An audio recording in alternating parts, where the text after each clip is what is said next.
الحمدللہ رب العالمین والصلاة والسلام علی سید الانبیاء والمرسلین وعلی آلہ واصحابہ اجمعین، اما بعد۔ سیدنا حضرت ابو ہریرہ رضی اللہ عنہ کے متعلق بات چل رہی تھی کہ انہوں نے یہ بات ارشاد فرمائی کسی سے کہ سورہ فاتحہ جو پڑھنی ہے ہر رکعت میں تو یہ پڑھ لیا کرو، اور بازو دبایا پوچھنے والے کا اور فرمایا کہ اپنے جی میں پڑھ لیا کر، اور حضور اقدس صلی اللہ علیہ وسلم سے یہ بات ارشاد فرمائی کہ آپ نے ارشاد فرمایا تھا کہ جو کوئی آدمی نماز پڑھے اور اس میں سورہ فاتحہ نہ پڑھی تو اس کی نماز خداج ناقص ہے۔ اور ابو صائب رضی اللہ عنہ کی یہ روایت ہے، یہ ہشام بن زہرہ رحمۃ اللہ علیہ رضی اللہ عنہ کے غلام تھے، اور انہوں نے یہ حدیث جو بیان کی تو حدیث یہ مسلم میں آئی ہے، اور وہ کہتے ہیں کہ میں نے جب حضرت ابو ہریرہ رضی اللہ عنہ سے پوچھا کہ اگر میں امام کے پیچھے ہوں تو انہوں نے میرے بازو کو دبایا اور ارشاد فرمایا کہ اقرأ بہا فی نفسک، یہ دیکھو جب امام کے پیچھے ہو تو ارے فارسی عجم کے رہنے والے، فارس کے رہنے والے اپنے دل میں پڑھ لیا کر۔ یہ حدیث ہے جس پر کچھ بات تو کل گزر چکی، اور اس سے استدلال یہ کیا جاتا ہے کہ جناب نماز ہوتی ہی نہیں جب تک کہ امام کے پیچھے سورہ فاتحہ نہ پڑھی جائے۔ جیسا کہ گزشتہ نشست میں بھی عرض کیا تھا کہ حضور صلی اللہ علیہ وسلم کا جملہ ہمیں اس میں دیکھنا چاہیے کہ کتنا ہے، اور نبی کریم صلی اللہ علیہ وسلم کا جملہ تو بس اتنا ہے کہ آپ نے ارشاد فرمایا کہ جس انسان نے نماز پڑھی اور اس میں ام القرآن سورہ فاتحہ نہیں پڑھی یہ نماز ناقص ہے۔ اور اس کے بعد جو جملہ ہے وہ سیدنا ابو ہریرہ رضی اللہ عنہ کا فتویٰ ہے، اور حضرت ابو ہریرہ رضی اللہ عنہ کے فتوے کو ہم لوگ تو مانتے ہیں اس اعتبار سے کہ حنفی فقہا کے ہاں صحابہ کرام رضی اللہ عنہ کے فتاوی حجت اور دلیل ہیں، اور وہ اتنا احترام اور ادب صحابہ کرام رضی اللہ عنہ کا کرتے ہیں کہ امام ابو حنیفہ رحمۃ اللہ علیہ نے یہ بات فرمائی، اور ان سے ثابت ہے کہ جہاں کوئی صحابہ کرام رضی اللہ عنہ سے فتویٰ آ جائے فعلی الراس والعین، انہوں نے فرمایا ہماری سر آنکھوں پر، اور جب بات تابعین تک پہنچے تو ارشاد فرمایا فہم رجال ونحن رجال، وہ مرد ہیں تو ہم بھی مرد ہیں، یعنی خود امام ابو حنیفہ رحمۃ اللہ علیہ تابعین میں سے تھے، اس لیے تابعین ہی کے متعلق فرمایا۔ باقی صحابہ کرام رضی اللہ عنہ کا یہ فتویٰ اور حضرت ابو ہریرہ رضی اللہ عنہ کا یہاں پر یہ فتویٰ جب یہ کہتے ہیں جو سورہ فاتحہ کے امام کے پیچھے پڑھنے کے قائل ہیں کہ موقوفات صحابہ حجت نیست اگرچہ بصحت رسد، صحابہ رضی اللہ عنہ کے وہ فتوے جو صحیح طور سے ثابت ہیں، اس پورے ثبوت اور صحیح ہونے کے باوجود دین میں شریعت میں دلیل نہیں ہے، تو پھر انہیں آخر حق کیا پہنچتا ہے کہ حضرت ابو ہریرہ رضی اللہ عنہ کے اس فتوے کو وہ دلیل کے طور پر لائیں۔ از اول تا آخر تقریباً سب کا یہی حال ہے کہ صحابہ کرام رضی اللہ عنہ کا فتویٰ نہیں ماننا اور صحابہ کرام رضی اللہ عنہم کی فتاوی پر عمل نہیں کرنا، یہ ہے حال۔ اور جہاں اپنا مقصد حل ہوتا ہو وہاں سے ابو ہریرہ رضی اللہ عنہ کی روایت لے آئے، تو اس میں بات تو اتنی ہی سی صرف ہے کہ حضور صلی اللہ علیہ وسلم نے ارشاد فرمایا کہ تمہار وہ نماز جس میں سورہ فاتحہ نہ پڑھی جائے ناقص ہے، خداج کا لفظ ارشاد فرمایا، ہم بھی کہتے ہیں ناقص ہے، اس لیے کہ آقا اور مولا حضور صلی اللہ علیہ وسلم کے ارشاد فرمانے کے بعد کون ہمت کر سکتا ہے کہ کہے اس کی نماز پوری ہے؟ خداج تو وہ ہے، لیکن یہ کس کی نماز ناقص ہوئی؟ کیا مقتدی کی بھی، یا منفرد کی ناقص ہوئی، یا کوئی آدمی ایسا ہے جو امام کے ساتھ جماعت میں ملا، مسبوق ہے، اس کی نماز ناقص ہوئی؟ آخر مراد کیا ہے حضرت صلی اللہ علیہ وسلم کی؟ تو حضور صلی اللہ علیہ وسلم کی مراد کو جاننے کے لیے یہ ضروری ہے کہ ہم صرف حدیثی پر غور نہ کریں، بلکہ اس کے ساتھ ساتھ پچھلوں نے امت میں جو سمجھا ہے اس کو بھی پیش نظر رکھیں، کہیں ایسے نہ ہو کہ اس سے ہم کوئی ایسا مطلب ثابت کرنے لگ جائیں جو اصل میں ثابت نہیں ہوتا۔ کتاب و سنت کو سمجھنے کے لیے ایک اصول کی بات یہ ہے جو ابھی آپ سے ان الفاظ میں عرض کی ہے کہ کسی بھی حدیث اور قرآن کریم کی کسی بھی آیت کو سمجھنے کے متعلق جب ہم جستجو کرتے ہیں تو ہم قطعاً اس سے صرف نظر نہیں کر سکتے کہ ہم پچھلی پوری امت کی تشریحات کو بھول جائیں اور ہم یہ کہیں کہ جو میں سمجھاؤں اس آیت سے وہ یہ ہے اور جو میں سمجھاؤں اس حدیث سے وہ یہ ہے۔ اگر آج کے دور کا کوئی شخص ایسی بات کرتا ہے اور اس آدمی کی یہ تشریح اور تفسیر اسلام کے مزاج سے ٹکراتی ہے، پچھلی امت جو گزر چکی ہے اس کی تشریحات کے خلاف ہے، تو اس آدمی کی بات رد کیے جانے کے قابل، اس لیے کہ یہ نئی بات کر کے پچھلی پوری امت سے اب ہمارا رشتہ کاٹنا چاہتا ہے۔ تو صحابہ کرام رضی اللہ عنہ کے متعلق یہ کہنا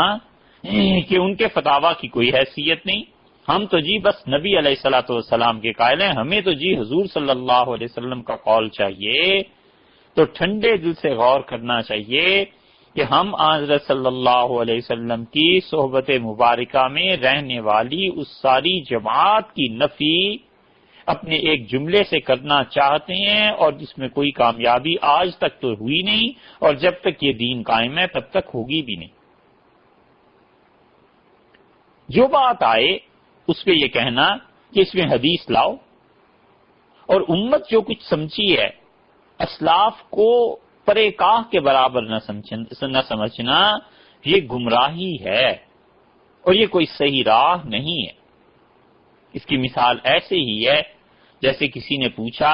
کہ آپ کے والد صاحب کا نام، تو اس نے کہا سیدنا آدم علیہ الصلوۃ والسلام،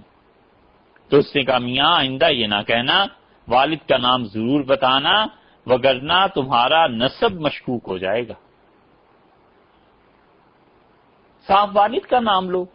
حضرت آدم علیہ الصلوۃ والسلام کا نام لینے کا مطلب یہ ہے کہ درمیان میں تم سے حضرت آدم علیہ الصلوۃ والسلام کے جو واسطے ہیں، اور خاص طور پہ تمہارے اوپر کا جو واسطہ ہے اس کا یا تو تمہیں معلوم نہیں، یا کون سی ایسی عیب کی بات ہے اس کا نام لینا۔ اس لیے ہم یہ سمجھتے ہیں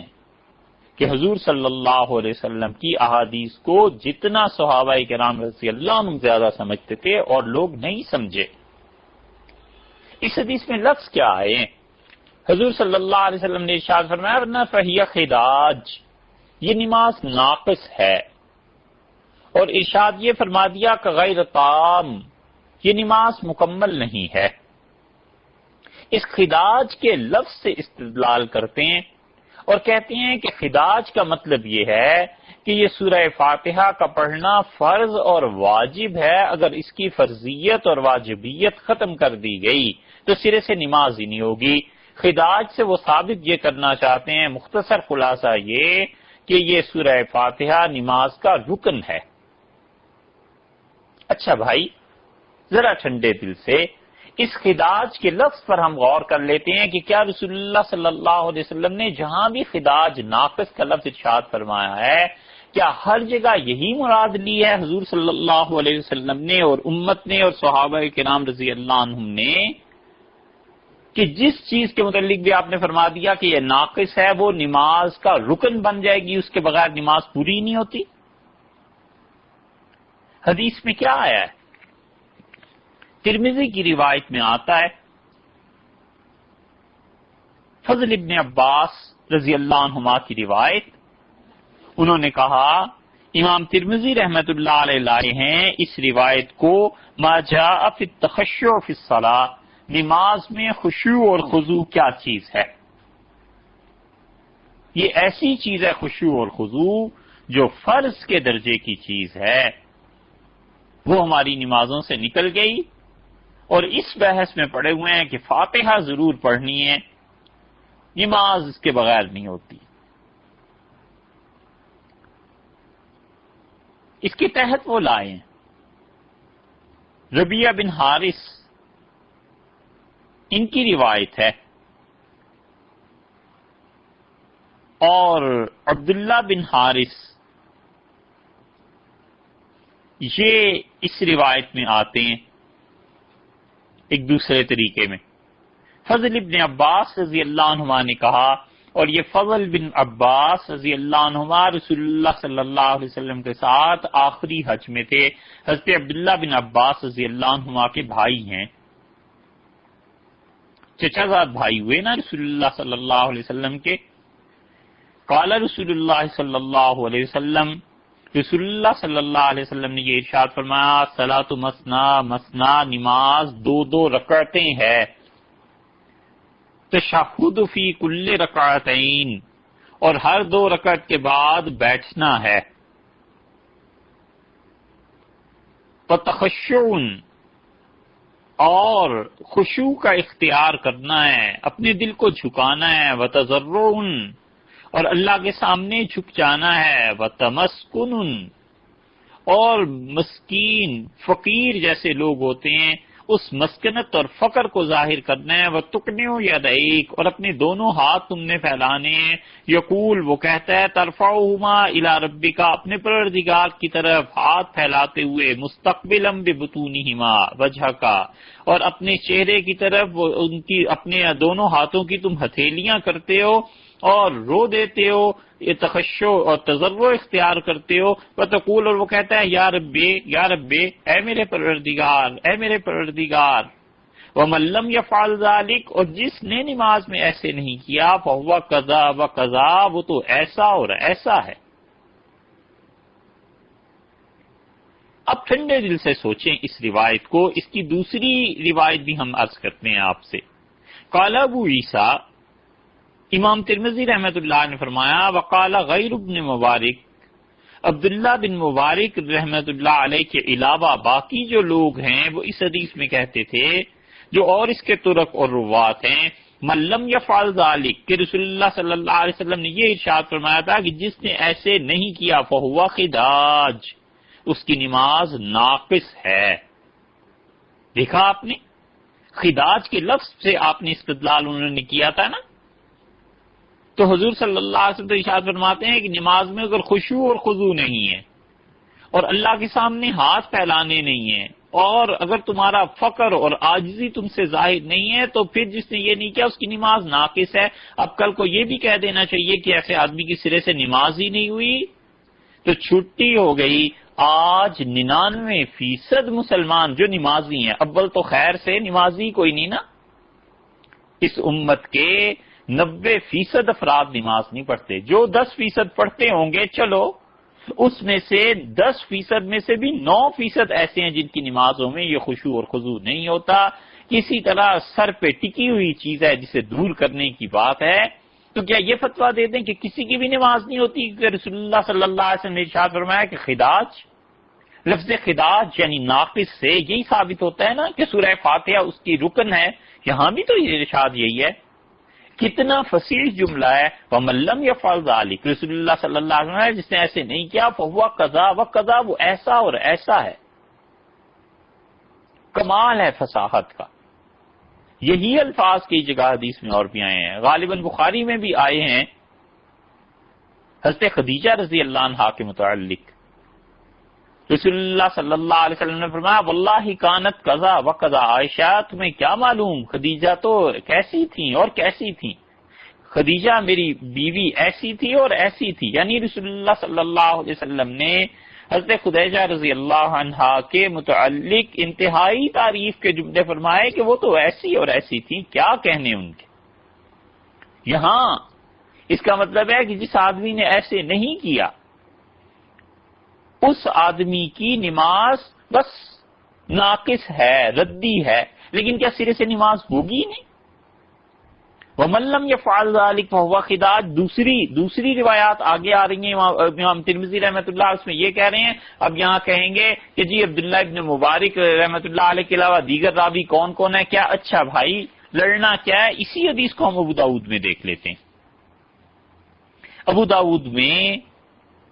یہی حدیث عبداللہ بن حارث عن المطلب عن النبی صلی اللہ علیہ وسلم کی روایت آئی ہے، اور ابو داؤد اسے لائے ہیں رحمت اللہ علیہ صلاۃ النہار کے باب میں دن کو نماز پڑھنا، اور پہلی روایت وہ لائے ہیں کہ عبداللہ ابن عمر رضی اللہ عنہما نے روایت کی کہ رسول اللہ صلی اللہ علیہ وسلم نے فرمایا دن میں نماز پڑھو یا رات میں، جو نفل نمازیں ہیں یہ 2 رکعتیں ہیں۔ اور اس کے بعد وہ کہتے ہیں، وہ فضل ابن عباس کی روایت تھی نا، اور یہ مطلب کی روایت ہے عن النبی صلی اللہ علیہ وسلم قال الصلاۃ مثنی مثنی، اور رسول اللہ صلی اللہ علیہ وسلم نے فرمایا نماز تو 2 رکعتیں ہیں، ان تشہد فی کل رکعتین، اور یہ کہ تم ہر 2 رکعت کے بعد بیٹھا کرو، وان تبسا، اور اس کے بعد اپنی فقر اور اپنی عاجزی اور اپنی بندگی کا ظاہر کرنا ہے، وتمسکنا، اور اپنے آپ کو مسکینوں کی صورت بنانی ہے، وتقنع ید بیدیک، اور اپنے دونوں ہاتھ پھیلا دینے ہیں اس شہنشاہ کے سامنے، وتقول اللہم اللہم، اور پھر کہنا ہے اللہم اللہم، اے میرے اللہ اے میرے اللہ، فمن لم یفعل ذلک، اور جس نے ایسی نماز نہیں پڑھی فہی خداج، اس آدمی کی نماز ناقص ہے۔ تو خداج کے جو لفظ آیا ہے حدیث میں، کیا جہاں جہاں رسول اللہ صلی اللہ علیہ وسلم نے یہ الفاظ ارشاد فرمائے ہیں ہم ہر جگہ کہیں گے کہ یہ چیزیں فرض ہیں؟ ہوش کرنا چاہیے، کتنے مسلمان ہیں جن کی نماز ہے اور جو اللہم اور یا ربی کہتے ہیں، 10% نماز پڑھتے ہیں تو 9.5% ایسے ہیں جو نہیں کہتے، تو کیا سب کی نمازیں نہیں ہوں گی؟ اس لیے رسول اللہ صلی اللہ علیہ وسلم کا یہ کہنا، یہ ارشاد فرمانا کہ اس کی نماز ناقص ہے، اس کا یہ مطلب نہیں ہے کہ سرے سے نماز ہی نہیں ہوتی۔ اور وہاں پر یہ جو ارشاد فرمایا ہے کہ اس کی نماز غیر تام ہے، یہ غیر تام کے جو الفاظ کل کی روایت میں اس سے گزشتہ نشست میں بیان کیے تھے، رسول اللہ صلی اللہ علیہ وسلم نے خداج کا لفظ کہ وہ ناقص ہے اور غیر تام ہے، اس کا مطلب یہی ہوا کہ وہ مکمل نہیں ہے، ایک ہی ہے چیز۔ یہی خداج کا لفظ مسند احمد میں بھی آیا ہے۔ اسی لیے بار بار یہ کہا جاتا ہے کہ حدیث کے لیے یہ کافی نہیں ہے کہ حدیث کی کتاب کھولی اور جس روایت پر نظر پڑ گئی بس عمل کرنا شروع کر دیا۔ یاد رکھنا چاہیے جب کوئی آدمی اپنے فتوے کی بنیاد حدیث کو بناتا ہے تو جب تک اس حدیث کے سارے ترک کس کتاب میں کن کن الفاظ کے ساتھ وہ کم یا زیادہ کہاں یہ الفاظ آئے ہیں اگر اسے نہیں معلوم تو حرام حرام حرام ہے اس کے لیے فتویٰ دینا۔ مت پڑے اس کام میں۔ کیوں مسلمانوں کو آخر وہ دین سے نکالنا چاہتا ہے یا دین کا دائرہ ان پہ تنگ کرنا چاہتا ہے؟ اللہ کے بندو، جو لوگ نہیں فاتحہ پڑھتے ان کی بھی نمازیں ہو گئیں، اور خدا نے قیامت میں پوچھنا ہے کسی سے کہ فاتحہ پڑھی تھی یا نہیں پڑھی تھی؟ اس نے تو مطلقاً یہ پوچھنا ہے کہ نماز پڑھی تھی یا نہیں پڑھی تھی۔ یہ خداج کا لفظ جو ہے یہ ابھی پہلے تو آیا تھا مسلم کی روایت میں، پھر آپ سے عرض کر دیا ترمذی کی، پھر ابو داؤد کی، یہ امام احمد ابن حنبل رحمۃ اللہ علیہ کی مسند بھی دیکھ لیجئے، وہاں کیا آیا ہے؟ کوئی شک و شبہ نہیں ہے کہ رسول اللہ صلی اللہ علیہ وسلم نے رکوع میں اگر مقتدی اپنا سر امام سے پہلے اٹھا لے تو اس کو بہت شدید الفاظ سے یاد فرمایا، یہاں تک روایات میں آتا ہے۔ اسی لیے اصول کی بات ان نماز کی چیزوں میں عرض کی تھی نا کہ یہ نماز اتنی اہم چیز ہے کہ رسول اللہ صلی اللہ علیہ وسلم کی زبان مبارک اور کسی معاملے میں ایسی سخت نہیں ہے جتنی نماز کے معاملے میں ہے، اور نماز کے متعلق آپ نے جانوروں سے تشبیہ دی ہے کہ یہ ایسا حرکت کرتا ہے، ایسی بات کرتا ہے، ایسی بات کرتا ہے۔ آپ دیکھیں حیات طیبہ میں اتنے مشکل مقامات آئے ہیں اور زبان مبارک سے بددعا کم نکلی ہے، اور ایک آدمی نماز میں سامنے سے گزر گیا اور تعلق مع اللہ اور توجہ الی اللہ رسول اللہ صلی اللہ علیہ وسلم کی جو نماز میں قائم تھی وہ اس میں کچھ اس میں ڈسٹربنس، اس میں کوئی خلل واقع ہوا اور رسول اللہ صلی اللہ علیہ وسلم قطع صلاتنا، اس نے میری نماز کو توڑ دیا، ضائع کیا، خراب کیا میری نماز کو، قطع اللہ اسرہ، اللہ اس کو ضائع کرے، اور اس آدمی کو فالج ہو گیا۔ اتنے حساس تھے حضرت صلی اللہ علیہ وسلم نماز کے معاملے میں، اسے بد دعا دی اور وہ بد دعا پوری بھی ہو گئی، لگ بھی گئی۔ اتنے سخت الفاظ ارشاد ہوئے ہیں، آپ نے کہا ارے تم میں سے کوئی شخص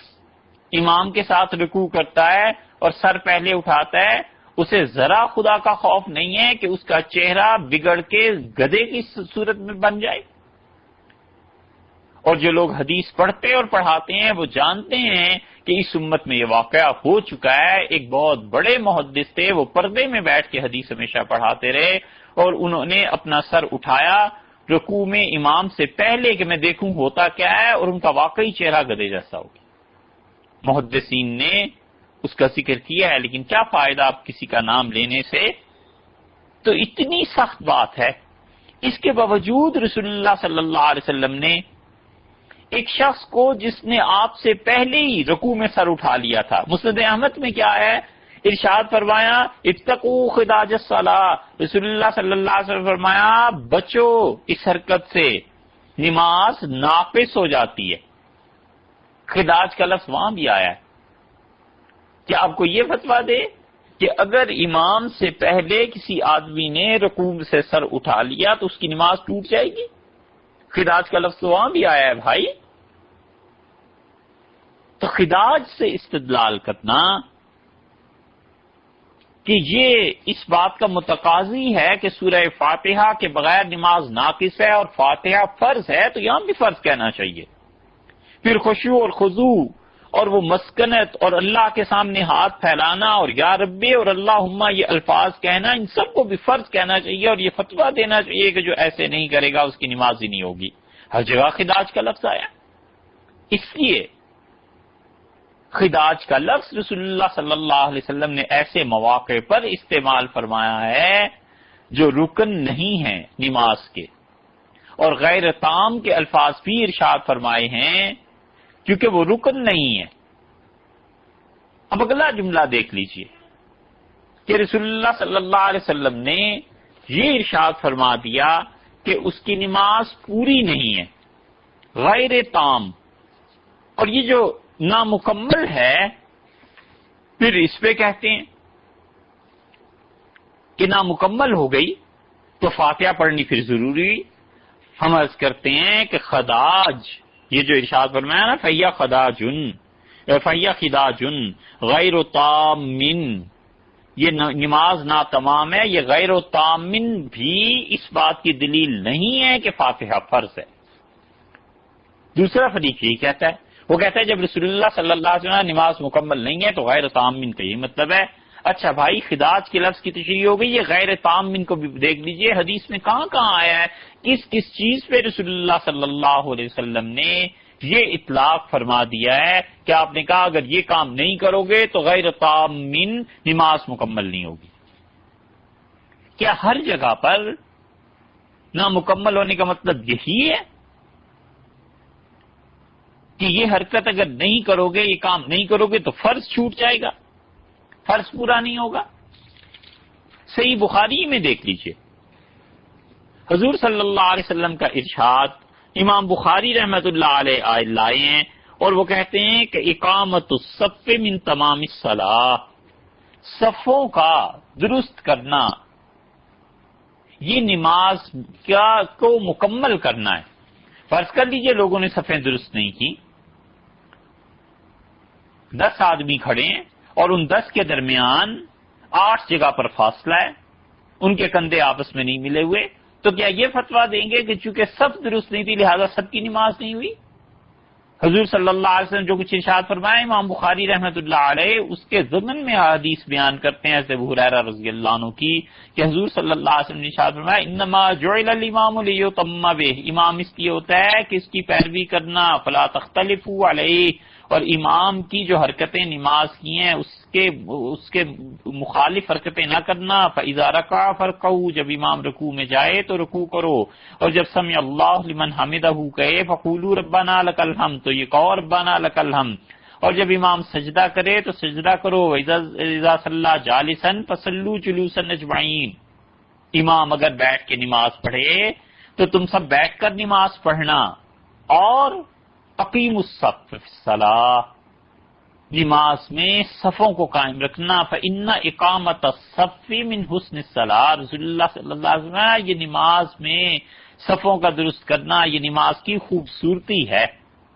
اور اس سے اگلی روایت صاف آ گئی ہے انس رضی اللہ عنہ کی کہ رسول اللہ صلی اللہ علیہ وسلم نے نماز سے پہلے فرمایا سووا صفوفکم، اپنی صفیں درست کرو، سووا صفوفکم، اپنی صفوں کو ٹھیک کرو، فإن تسویۃ الصفوف من اقامت الصلاۃ، اور دیکھو صفوں کا ٹھیک کرنا، یہ صفوں کا برابر کرنا یہ نماز میں سے ہے۔ تو اگر بات یہی ہے کہ اقامت الصف من تمام الصلاۃ، کہ رسول اللہ صلی اللہ علیہ وسلم نماز کا حصہ ہے اقامت صف، تو پھر جہاں بھی صفیں درست نہیں ہوں گی کیا یہ کہہ دیا جائے کہ چونکہ تسویہ صفوف نہیں ہے یہ نماز کا رکن بن گیا ہے اور لہذا ان لوگوں کی نماز ہی نہیں ہوئی؟ دارقطنی میں کیا آیا ہے؟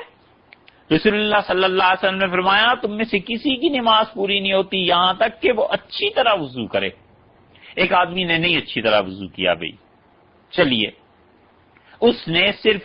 4 فرض وضو کے پورے کر لیے، یا اس نے وضو کیا ہے ایک بار، 3 بار اپنے اعضاء کو نہیں دھویا اور اس نے نماز پڑھ لی، تو رسول اللہ صلی اللہ علیہ وسلم فرماتے ہیں کہ تمہاری نماز اس وقت تک پوری نہیں ہوتی جب تک کہ اچھی طرح وضو نہ کرو۔ تو آپ فتویٰ دیں گے کہ اس آدمی کی نماز نہیں ہوئی؟ ارے بھئی اس کی نماز ہو گئی، یہ الگ بات ہے کہ صحیح ترین نماز، سب سے اچھی نماز نہیں ہوئی، بہت اچھی نماز نہیں ہوئی۔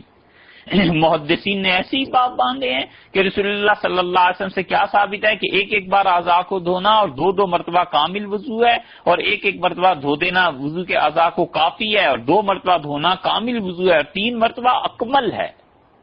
سب سے اچھی چیز ہے۔ ایک اور بھی روایت عرض کریں،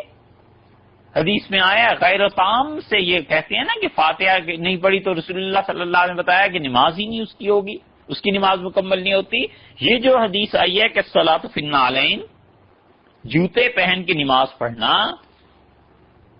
رسول اللہ صلی اللہ علیہ وسلم من تمام الصلاۃ، نماز کو مکمل کرنا یہ ہے کہ تم جوتے پہن کے نماز پڑھا کرو۔ یہ کہاں آئی ہے حدیث؟ یہ حوالہ ڈھونڈ لینا خود، کچھ تو وہ بھی کام کریں۔ تو کیا یہ بھی کہیں گے کہ جوتے پہن کے نماز نہیں پڑھتا اس کی نماز ہی نہیں ہوتی؟ یہ آخر رسول اللہ صلی اللہ علیہ وسلم کا ارشاد گرامی جو صحیح روایات میں آیا ہے کہ جوتے پہن کے نماز پڑھنا ہے، یہ کب منسوخ ہوا ہے؟ یہ کیوں آپ نے ارشاد فرما دیا تھا؟ اگر جوتے پہننے فرض نہیں ہیں اور لفظ یہی آئے ہیں کہ من تمام الصلاۃ، نماز کی تکمیل اسی سے ہوتی ہے، تو پھر یہاں بھی سوچ لینا چاہیے کہ نماز کی تکمیل کس چیز سے ہوتی ہے۔ اللہ تعالیٰ بہت ہی جزائے خیر دے اور مراتب بلند کرے۔ شیخ الاسلام حافظ ابن تیمیہ رحمۃ اللہ علیہ کے شیخ نے بڑی عمدہ بات لکھی ہے، اور بڑا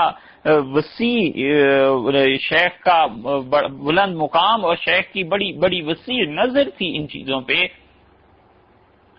کہنے والوں نے کچھ مبالغے سے کام نہیں لیا، جنہوں نے کہا کہ ہر وہ حدیث جسے ابن تیمیہ نہیں جانتے تھے وہ حدیث ہی نہیں۔ اتنا بڑا آدمی تھا رحمہ اللہ، اور ابن تیمیہ رحمۃ اللہ علیہ نے اپنے فتاوی میں رسول اللہ صلی اللہ علیہ وسلم کے اسی جملے پر بات کی ہے۔ وہ کہتے ہیں کہ جہاں بھی حدیث میں یہ آیا ہے نا کہ اس آدمی کی نماز غیر تام مکمل نہیں ہے، تو اس کا مطلب یہ نہیں لیا جاتا کہ وہ عمل کرنا نماز میں فرض ہے. شیخ کہتے ہیں رکنیت نماز کی ثابت اس سے نہیں ہوتی رحمہ اللہ. اور ابن دقیق العید رحمہ اللہ بڑے بلند مقام کے آدمی تھے. وہ کہتے ہیں کہ تمام الشیء امر زائد علی وجود حقیقتہ، جب کوئی چیز اصل میں مکمل ہو اور پھر اس تکمیل کے بعد اس پر مزید اضافہ کیا جائے تو اس کو کہتے ہیں کسی چیز کا پورا ہونا. تو رسول اللہ صلی اللہ علیہ وسلم کا فرمانے کا مطلب یہ ہے کہ اقامت صف جو ہے اس کے بغیر تمہاری نمازیں ٹھیک نہیں ہیں بھئی، یہ کیا کرو. حضور صلی اللہ علیہ وسلم کا ایک موقع پہ ارشاد فرمانا کہ یہودی سارے اتار کے جوتے نماز پڑھتے تھے نا، اس زمانے میں آپ نے فرمایا تھا کہ دیکھو نماز تمہاری اس وقت پوری ہوگی جب جوتے پہن کے نماز پڑھو تاکہ یہودیوں کی مخالفت ہو. یہ اس زمانے کی حدیث ہے، بعد میں منسوخ ہو گئی. اب اس کو شیخ نے جو کہا ابن دقیق العید رحمۃ اللہ علیہ نے، اس کو ایسے سمجھ لیجئے جیسے کسی آدمی کا ہاتھ کٹ جائے، خدا نہ خواستہ پاؤں کٹ جائے، تو ہم یہ تو نہیں کہہ سکتے کہ یہ انسان ہی نہیں رہا. وہ انسان تو ہے بھائی، البتہ اس کے سارے اعضاء اگر کامل ہوتے تو وہ مکمل انسان ہوتا. تو جو عمارت اس استدلال پر قائم کر رہے ہیں کہ رسول اللہ صلی اللہ علیہ وسلم نے خداج کا لفظ ارشاد فرمایا، غیر تام کا لفظ ارشاد فرمائے تھے، تو ان الفاظ کی تو حقیقت اتنی سی ہے کہ رسول اللہ صلی اللہ علیہ وسلم نے ناقص فرمایا، یہ فرمایا کہ یہ مکمل نہیں ہے، لیکن اس کا مطلب یہ نہیں ہے کہ سرے سے وہ عمل منعقد ہی نہیں ہوتا. اب یہ چلیے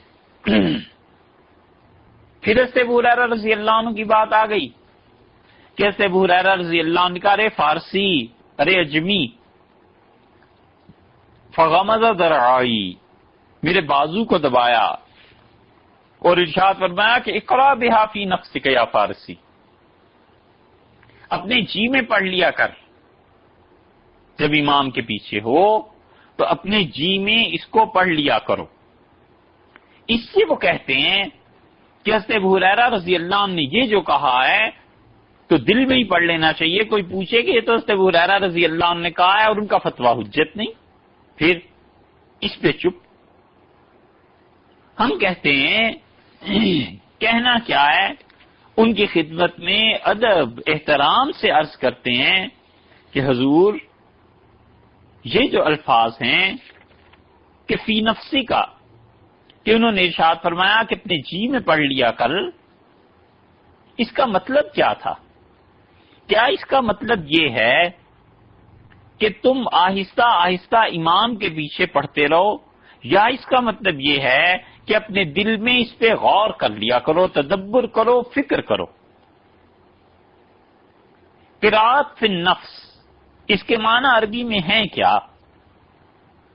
اصول کی بات یہ ہے کہ زبان کے ساتھ آہستہ آہستہ پڑھنا اس کو بھی قراءت فی النفس کہتے ہیں، اور دل ہی دل میں کسی چیز پر غور کرنا، دل میں بات کرنا، اس کو بھی قراءت فی النفس کہتے ہیں. اور اکیلے ہو کر پڑھنا اس کو بھی کہتے ہیں. تو جب ایک ہی قراءت فی النفس کے تینوں مطالب ثابت ہوتے ہیں بھائی، تو آپ قطعی اور حتمی فیصلہ اس پہ لگائیں کہ نہیں، صرف ایک ہی مطلب ثابت ہوتا ہے اور جو اس مطلب کو نہیں مانتا اس کی نماز نہیں ہوتی، جس کی نماز نہیں ہوتی وہ کافر ہو جاتا ہے، وہ مرتد ہو جاتا ہے، واجب القتل ہے، اس کی بیوی سے نکاح جائز ہے، اس کی وراثت تقسیم نہیں ہوگی. یہ کون سا طریقہ ہے؟ ایک آدمی نہیں پڑھتا، اسے بھی جینے دیں، چھوڑ دو اس کے حال پہ. جو چیز اللہ نے نہیں پوچھنی قبر میں اور قیامت میں، وہ تم کہاں سے پوچھنے کے حقدار بن گئے؟ اور ایک آدمی پڑھتا ہے، چھوڑو اس کے حال پہ. ممکن ہے اس کے پاس کوئی دلیل ہو. کیوں آخر اتنی تنگ نظری آ گئی ہے کہ جب تک دوسرے کو جہنم کے کنارے اور اس کی نچلی تہہ تک نہ پہنچائیں تب تک چین ہی نہیں آتا. نظر جتنی تنگ ہو جائے اعتراضات اتنے بڑھ جاتے ہیں. نظر کی وسعت اور دل کی وسعت یہ اللہ کی رحمت ہے. اور نظر کا تنگ ہو جانا اور دل کا اپنے علاوہ کسی کو قبول ہی نہ کرنا اور گھٹنا اور گھٹنا، یہ سب چیزیں خدا کی رحمت سے دور ہونے کی نشانیاں ہیں۔ اس لیے قرات فی النفس، جی دلی دل میں پڑھنا، دل میں غور کرنا، آہستہ آہستہ زبان سے پڑھنا، یہ سارے معنی آتے ہیں۔ تو جب تک اس کے قطعی اور حتمی معنی یہ نہ ہو جائیں کہ حضرت ابو ہریرہ رضی اللہ عنہ نے یہ بھی فرمایا تھا کہ بس امام کے پیچھے آہستہ آہستہ پڑھتے رہنا، تب تک اس فتوے سے کیسے استدلال کیا جا سکتا ہے؟ اسی لیے حنفی فقہا کہتے ہیں کہ حضرت ابو ہریرہ رضی اللہ عنہ کے اس فتوے کا مطلب یہ ہے کہ فارسی اجمی سوال کرنے والے بچے لڑکے، جب تم امام کے پیچھے کھڑے ہو تو دل ہی دل میں سورہ فاتحہ پر غور کر لیا کرو، اقرا بہا فی نفسی کا، اپنے جی میں غور کر لیا کر اس بات کو۔ جیسے بہت سے لوگ کہتے رہے کہ جی نماز میں ادھر ادھر کے خیالات آتے ہیں، تو بعض مشائخ نے انہیں علاج بتایا اور انہوں نے کہا امام کے پیچھے جب کھڑے ہوا کرو زور اور اثر میں تو سورہ فاتحہ کے مطالب اور معانی پر دل ہی دل میں غور کرتے رہو تو ادھر ادھر کے خیالات نہیں آئیں گے۔ اسی لیے مغرب میں جو حافظ الحدیث تھے ابن عبد البر، مالکیوں میں بڑی ٹکر کے اور بڑے پائے کے صاحب علم رحمہ اللہ، موطا امام مالک کی خدمت جو انہوں نے کی ہے، کم ہی لوگوں نے اتنی خدمت موطا کی ہے، اور اللہ نے بڑا مقام انہیں حدیث میں دیا تھا۔ انہوں نے اس کا یہی مطلب سمجھا اور بیان کیا ہے۔ وہ کہتے ہیں کہ اس کا مطلب یہ ہے کہ دل ہی دل میں سورہ فاتحہ پر غور کر لیا کرو اور زبان کو حرکت نہ دینا۔ بس اس روایت کا مطلب ابن عبد البر رحمۃ اللہ علیہ نے یہ سمجھا ہے، اور یہ ٹھیک بھی ہے، عربیت کے اعتبار سے بھی ٹھیک ہے۔ اور ایسے ہی دوسری جگہ بھی آیا ہے، دل ہی دل میں کوئی بات کہنا، اس کو بھی اس سے تعبیر کرتے ہیں کہ قرات فی النفس۔ حضرت ابو سعید خدری رضی اللہ عنہ کی روایت میں آیا ہے، رسول اللہ صلی اللہ علیہ وسلم نے ارشاد فرمایا کہ جب تم میں سے کوئی شخص نماز کے لیے کھڑا ہو اور شیطان اس کے دل میں یہ وسوسہ ڈالے کہ تمہارا وضو نہیں رہا، تو ارشاد فرمایا کہ دیکھو ایسے وسوسے کی وجہ سے نماز نہ چھوڑ دینا، شیطان تو یہی چاہتا ہے نا، اسی لیے اس کے دل میں وسوسہ ڈال رہا ہے۔ اور تم کہہ دیا کرو کہ کذب کا شیطان تم جھوٹ بکتے ہو۔ اب آپ سوچئے کہ یہ کہنا کیسے ہوگا؟ ایک آدمی کو نماز میں 10 مرتبہ خیال آتا ہے کہ میرا تو وضو باقی نہیں ہے، مثلاً وہ سورہ فاتحہ ہی پڑھ رہا تھا اور جب پہنچا ایاک نستعین پہ تو اسے یہ خیال آیا، تو اب ایاک نستعین کے بعد یہ کہے کہ کذبت شیطان تم جھوٹ بولتے ہو۔ پھر رکوع میں گیا، پھر خیال آیا تو پھر یہی زبان سے کہے گا۔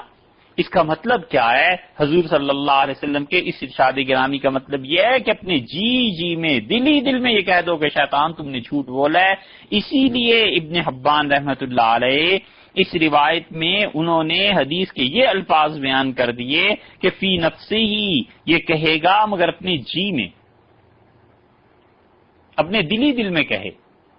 فی نفسی ہی آ گیا نا، اور اس سے ابو ہریرہ رضی اللہ عنہ نے کہا فی نفسی کا، اپنے جی میں یہ پڑھ لیا کرو، یعنی اس پہ غور کر لیا کرو۔ اب سوچ لیجئے کہ بحالت نماز شیطان کو یہ کہنا کہ تم جھوٹ بکتے ہو، میرا وضو نہیں ٹوٹا، اس سے نماز باقی بھی رہے گی یا نہیں رہے گی؟ تو اس سے کیا مراد ہے حضور صلی اللہ علیہ وسلم کی؟ مراد حضور اکبر صلی اللہ علیہ وسلم کی یہ ہے کہ اپنے دل ہی دل میں یہ بات کہہ دے۔ مشہور تابعی ہیں حضرت قتادہ، ویسے تو ہر بات میں صحیح بخاری اور یہ باتیں جب صحیح بخاری میں آتی ہیں تو پھر وہاں کیا ہو، پھر اسی سے گریز۔ امام بخاری رحمت اللہ علیہ نے جلد ثانی میں باب باندھا ہے کہ اذا طلق فی نفسہ، جب کوئی آدمی اپنی بیوی کو طلاق دے اپنے جی ہی میں، اپنے دل میں، فلیس بشیء، تو ارشاد فرمایا اس کا کوئی اعتبار نہیں ہے۔ اعتبار اس چیز کا نہیں ہے کہ اس نے اپنے دل میں کہا کہ میں نے اپنی بیوی کو طلاق دی، زبان سے تلفظ ہی نہیں کیا، زبان سے وہ کچھ نہیں بولا، تو اس کی بیوی کو طلاق نہیں پڑے گی۔ اب یہ جی میں دل میں بولنا ہوا نا، دل میں کہنا ہوا،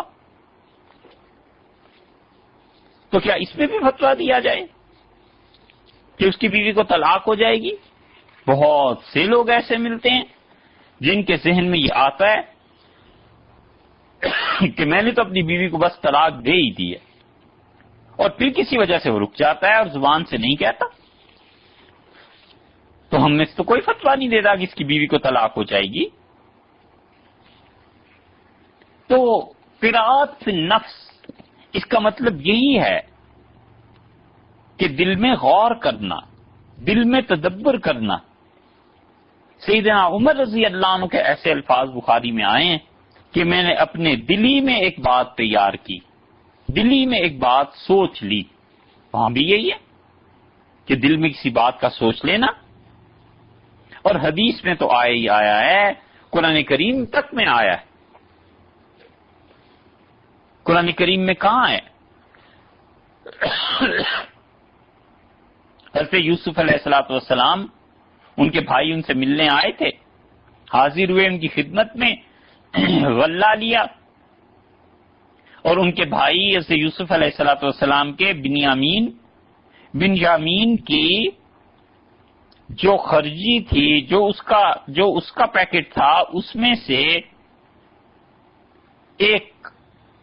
پیمانہ برآمد ہوا۔ تو حضرت یوسف علیہ الصلوۃ والسلام نے لوگوں کو بھیجا، جب وہ پیمانہ گم ہو گیا کہ جاؤ اور دیکھو کہاں ہے۔ تو اللہ تعالیٰ نے اس قصے میں ایک جگہ آگے چل کے ارشاد فرمایا کہ جب وہ پیمانہ بنیامین کے اس خرجی سے، اس سامان سے نکلا، قالو، وہ بولے بھائی، این یسرق، اگر اس بھائی نے آج چوری کی ہے، فقد سرق اخ لہ من قبل، اس سے پہلے بنیامین کا ایک بھائی یوسف بھی تھا، اس نے بھی چوری کی تھی۔ فَأَسَرَّهَا يُوسُفُ فِي نَفْسِهِ، حضرت یوسف علیہ الصلوۃ والسلام نے فی نفسہ، اپنے جی میں آہستہ سے کہا۔ یہ دیکھا آپ نے، حضرت ابو ہریرہ رضی اللہ عنہ نے بھی فرمایا نا کہ اقرا بہا فی نفسی کا یا فارسی ہو، ارے لڑکے، فارسی، اجمی، غلام، دل میں پڑھ لیا کر، یعنی غور کر لیا کر۔ یہ قرآن نے بھی کہا، فَأَصَرَّهَا يُوسُفُ فِي نَفْسِهِ، یوسف علیہ الصلوۃ والسلام نے اپنے جی میں کہا، وَلَمْ يُبْدِهَا لَهُمْ، اور ان کو جتلایا نہیں، قَالَ أَنْتُمْ شَرٌّ مَّكَانًا، اور انہوں نے کہا کہ تم جو ہو نا بدتر درجے میں ہو میرے بھائیو۔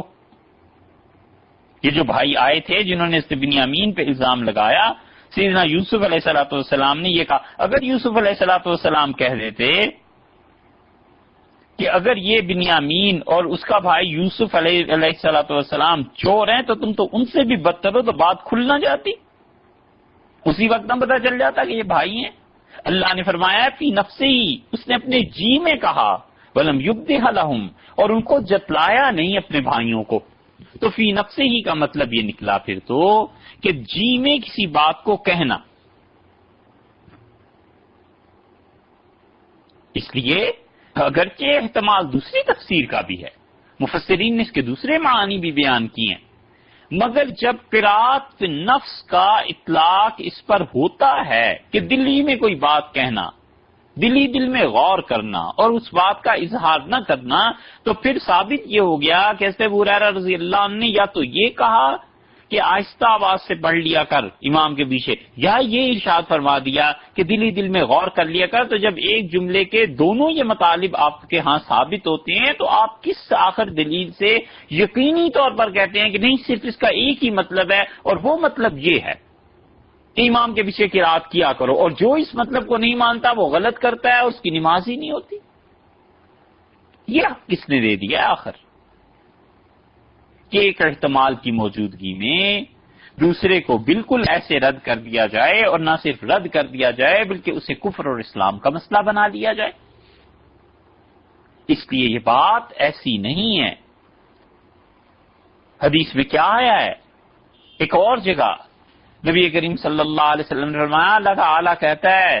فَإِن ذَكَرَنِي فِي نَفْسِهِ، میرا بندہ جب مجھے اپنے دل میں یاد کرتا ہے، ذکرتہ فی نفسی، میں بھی اسے اپنے جی میں یاد کرتا ہوں۔ یہ وہ کیسے یاد کرتا ہے؟ یہ ایسے ہی ہے جیسے اس کی شان کے لائق ہے۔ وَإِن ذَكَرَنِي فِي مَلَئٍ، اور اگر وہ مجھے لوگوں کے سامنے میرا ذکر کرتا ہے، ذَكَرْتُهُ فِي مَلَئٍ خَيْرًا مِّنْهُمْ، تو ان لوگوں سے جو اچھے میرے فرشتے ہیں میں ان کے سامنے اپنے اس بندے کا ذکر کرتا ہوں۔ یہ میری تسبیح، میری حمد و ثنا، میری باتیں لوگوں کے سامنے بیان کرتا ہے، میں فرشتوں میں اس کی باتیں بیان کرتا ہوں۔ یہ بھی تو صحیح بخاری میں ہے۔ یا فی نفسہ ہی آخر کیا معنی ہیں اس کے؟ یعنی زبان سے آہستہ آہستہ مجھے یاد کرتا ہے تو میں بھی آہستہ آہستہ اس کو یاد کرتا ہوں، کیونکہ اس کے مقابلے میں رسول اللہ صلی اللہ علیہ وسلم نے بتایا ہے کہ فی ملئن، اللہ تعالیٰ نے مجھ سے ارشاد فرمایا کہ جب مجھے کسی جماعت میں یاد کرتا ہے تو اس کا مطلب یہ ہوا کہ وہ جماعت میں یاد کرتا ہے زبان سے، اور وہ جو آہستہ یاد کر رہا تھا وہ دل میں یاد کر رہا تھا زبان کے علاوہ۔ تو جب ایک ہی روایت میں اتنے احتمالات موجود ہیں تو آخر ہم اس سے قطعی معنی کیسے نکال سکتے ہیں؟ اس لیے فی نفسن کے معنی اکیلے کے بھی بیان کیے گئے، تو خداج، غیر تام، یہ سب الفاظ ایسے آ گئے۔ اور پھر یہ روایت، ایک تو یہ ہو گئی بات کہ خداج کا مطلب کیا اور غیر تام کا مطلب کیا ہے، اور حضور صلی اللہ علیہ وسلم نے کیا ارشاد فرمایا اس میں سے ابو ہریرہ رضی اللہ عنہ کا فتویٰ کیا ہے۔ ایک بات اور بھی عرض کر دیں، یہ تو ابھی صرف اس حدیث پر ویسے ہی بحث کی ہے، کوئی زیادہ بحث نہیں ہے، وگرنہ اس حدیث کی راوی اور اس حدیث کا متن اگر اس پر بحث کریں تو پھر ساری چیزیں کھل جائیں کہ یہ حدیث کس کس کتاب میں کن الفاظ کے ساتھ آئی ہے۔ اس مضمون کی 30 کے قریب احادیث پیش کی جا سکتی ہیں، مگر وقت اتنا کہاں سے لائیں، اور کوئی مناظرہ، کوئی بحث تھوڑی ہے بھائی، صرف اتنی درخواست کرنی ہے کہ نہ کرو، اپنے علاوہ بھی لوگوں کو جینے دو۔ جو نہیں فاتحہ پڑھتے یہ مانو ان کی بھی نماز ہو جاتی ہے، ہماری بھی ہو جاتی ہے، اور اس سے اہم تر کام جو ہیں اسلام اور دین کے، ہمیں اس کی طرف توجہ کرنی چاہیے۔ ہمیں سوچنا چاہیے کہ ہم غربت کو کیسے ختم کر سکتے ہیں، ہمیں سوچنا چاہیے کہ پوری دنیا میں سودی نظام نے مسلمانوں کو لپیٹ میں لے لیا ہے، آخر ہم اسلامک بینکنگ کیسے قائم کر سکتے ہیں۔ ہمیں سوچنا چاہیے کہ کس طرح ہم اپنی آئندہ نسلوں تک دین کی صحیح تصویر پیش کر سکتے ہیں۔ ہمیں سوچنا چاہیے کہ ایک عرصے سے جس ظلم کے تحت ہم زندگی بسر کر رہے ہیں، آخر اس ظلم کو کہیں ختم بھی ہونا چاہیے یا نہیں، ہم اس میں کیا کرنا ہے۔ جو بات یقینی ہے کہ خدا پوچھے گا کہ تم لوگوں نے کیوں آخر سود کے نظام میں حصہ لیا، اور جو بات یقینی ہے خدا پوچھے گا کہ تم لوگوں نے خلافت کو قائم نہیں کیا تھا، اس پہ ہماری توجہ نہیں اور ان مسائل پر توجہ ہے۔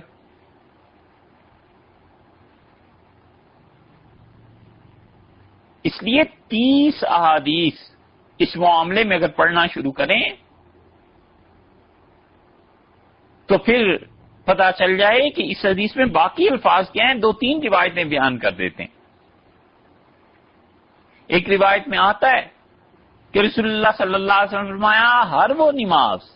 جس میں ام القرآن نہیں پڑھائی جائے گی، سورہ فاتحہ، فہیہ خداج، وہ نماز ناقص ہے، الا صلاۃ، سوائے اس نماز کے خلف امام جو تم امام کے پیچھے پڑھتے ہو۔ کتاب القراءت میں یہ آئی ہے روایت، اور خالد بن عبداللہ طحان ہیں رحمت اللہ علیہ، اور امت کا اتفاق ہے کہ وہ ثقہ تھے، سب تھے، حافظ تھے، امام تھے۔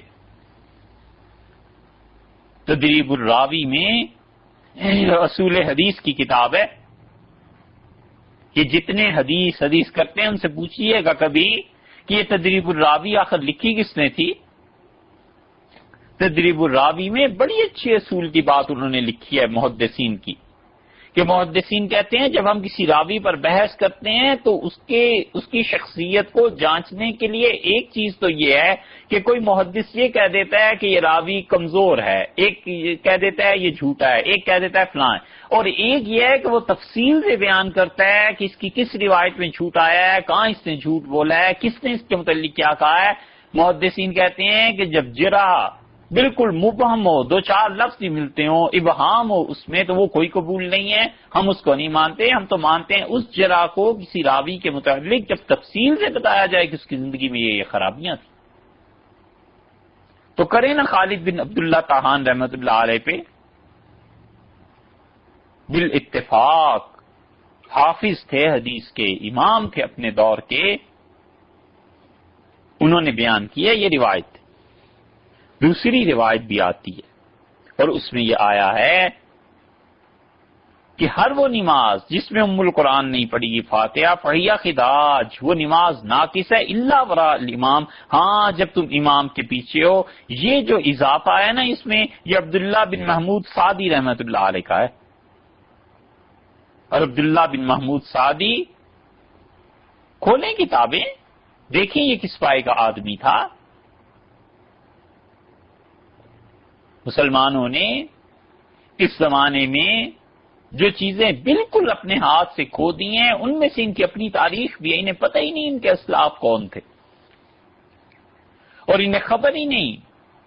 کہ جس امت نے 1100 سال دنیا کے سینے پر مونگ دلی ہے اور اپنی حکومتیں قائم کی ہیں، یہ کس شرف، کس منزلت اور کس پائے کی امت اور کس پائے کے مسلمان تھے۔ یہ عبداللہ بن محمود سعدی رحمۃ اللہ علیہ کے احوال دیکھ لیں، پھر پتا چلے گا کہ عبداللہ بن محمود رحمۃ اللہ علیہ کس درجے کے آدمی تھے۔ انہوں نے یہ اضافہ کیا ہے اس روایت۔ علی بن کیسان رحمۃ اللہ علیہ کی روایت آتی ہے،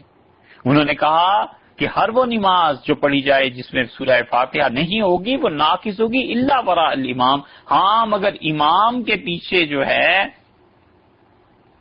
وہ اس میں فاتحہ نہ پڑھی جائے۔ حضرت جابر رضی اللہ عنہ کی روایت پہلے عرض کر چکے ہیں، یہ تین چار روایات تو ایسے ہی آ گئی نا، 30 کے قریب روایات ہیں، اس لیے اس حدیث کے سارے طرق دیکھ لیجئے۔ حضرت عبادہ بن صامت رضی اللہ عنہ کی روایت پہ کل کئی باتیں عرض کی نا، یہ عبادہ بن صامت رضی اللہ عنہ کی روایت پہ یہ بھی دیکھ لینا چاہیے کہ وہاں بھی یہ خلف الامام کے جو الفاظ اس حدیث میں عرض کیے ہیں نا، کہ ہر وہ نماز جو فاتحہ کے بغیر پڑھی جائے وہ خداج ہے، ناقص ہے، سوائے اس کے کوئی آدمی امام کے پیچھے ہو، تو یہ استثناء، یہ ایکسیپشن مقتدی کے لیے یہ کئی روایات میں آئی ہے۔ اور اس پہ عبادہ بن صامت رضی اللہ عنہ میں جو خلف الامام کی قید سے موقوف اثر آیا ہے، شیخ الاسلام ابن تیمیہ رحمۃ اللہ علیہ نے تنوع العبادات میں یہ لکھا ہے کہ حضرت عبادہ بن صامت رضی اللہ عنہ کی یہ حدیث کئی وجوہ سے وضعفہ ثابت بوجوہ، کئی وجہ سے یہ حدیث ضعیف ہے۔ یہ عجیب دو رنگی ہے